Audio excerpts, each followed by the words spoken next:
the 1990s, there wasn't a great awareness about problem gambling. It was the gambler's problem. You have to be bold. You have to actually take the industry on a journey of change. It's about recognising there is an issue to deal with. Let's develop responses to it.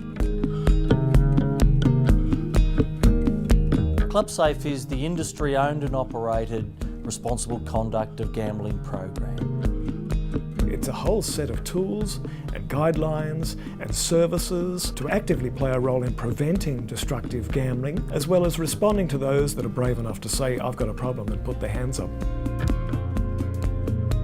ClubSAFE is not just a bit of paper. It's an all-encompassing program that attacks the problem in many different ways. We've been very fortunate to have had just about 90% of all of our clubs choose to be a member of ClubSAFE. It's a very far-reaching program, and that's what makes it very special. It's about making sure that the people who walk through our doors every day are healthy mentally, that they've got someone to talk to. And the chaplaincy work that's happened in Mingara and many other clubs, it's building, that work is just hugely important.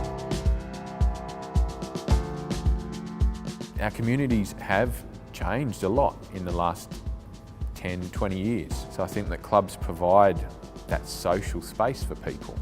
One of the big things we know about helping people is being there at the right time, the right place. And that's what the chaplaincy program allows for. You know, just walking around saying hi to somebody, for some people is just massive. Club Chaplaincy was born out of a partnership arrangement with the Salvation Army, where we were looking for ways to work collaboratively and to be able to respond and guide and heal before they could potentially develop a destructive relationship to gambling or alcohol. Along the way, Clubs New South Wales, the Salvation Army, the individual chaplains and the individual clubs have learnt and grown together and will continue to do so. We can't do this on our own. So the relationships that we have, we're in a way formalising some of those and making sure that the members of clubs understand that those relationships exist. Often, you know, we've had members who've been coming here for 20, 30 years. It is a second home for them, and when something happens or changes in their life, when they fall ill, they can feel really isolated at home, and Dave's that familiar face that can check in with them back at home and make them feel like they're still part of our community. After 3.5 years, I can say that Club Chaplaincy has something to offer that enhances the well-being of the club community. David, he didn't know my mother from a bar or so, and he's gone and visited her at least once a month since she's been in a nursing home. What he's done for my mother is just incredible. This program will grow and become better and better and better as we continue to learn how we can do that together. That's what collaboration does. It tightens the holes in that safety net. I've been working in collaboration with the industry now for around 10 years. A lot of that's to do with the computer-based multi-venue self-exclusion program. ClubSAFE, it sets the pace, the government in many cases follows. We see that with some of the great things that we're doing. Multi-venue self-exclusion being one of those initiatives.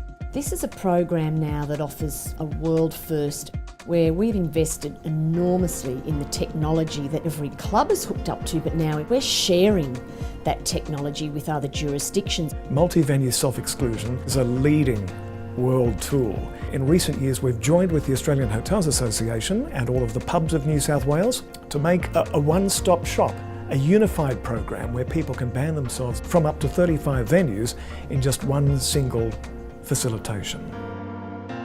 The program has grown enormously, but over the years, as community expectations have changed, they've come to us and asked for different levels of service.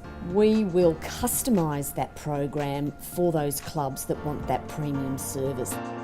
Services managers are on the road visiting our member clubs all year round, providing assistance to their program. Unfortunately, there are some towns where the level of support is spread so thin that quite often it's just the club that is the one pillar that's left standing. The local shop just shut down, the roadhouse down the road has shut down, so there's no food. And without this club, Boggabilla's got nothing going forward. Gambling is a massive problem in our communities. It's the elephant in the room. Up until a couple of years ago, no one's really had the courage to actually tackle gambling as an issue. ClubSAFE helps clubs deal with problem gambling. They train staff, they train directors. They're out there doing a good thing, and I'm happy to be part of it. Today we're having lunch and an informal yarn session with Nathan. If Nathan's got a little bit of time, he'll have a bit of a kick around with the young lads. Having the local stakeholders and their input's invaluable to what we actually do out in communities. Nathan, he's just going to talk about how you can turn yourself around. The more I speak about it, the more I want to give back. There's no need to be embarrassed. You know, if it's not fun anymore, you know, stick your hand up and ask for some help. By working together, we can minimise harm. We can work more effectively in terms of educating the community, educating the staff, and responding appropriately and efficiently to those that are brave enough to say, I've got a problem, and put their hands up. Small towns, they struggle with resources. They kind of get left behind. It's very hard. I've known, probably with me, I've known the people a long time, and it's just the people, basically, that keep me going, because they need something. We are working on behalf of the industry. Everything that we do is with the support of our clubs. It's based on consultation with our clubs. It's based on solid research from the most eminent people in the field. Essentially, it's about creating the safest possible environment for our club patrons, but that doesn't mean we stand still. We keep looking for improvements. We try and use technology to our advantage. We try and create even safer environments for our clubs and for our patrons, and ClubSAFE strives to do that every day. For me, it's about just caring for someone, recognising that they're more than just an employee or they're more than just a patron. It's just the involvement and the recognition was nice more than anything, and they just want to feel a bit of love like everyone else does, I suppose. We can help to mend and to heal and to re-empower for the future.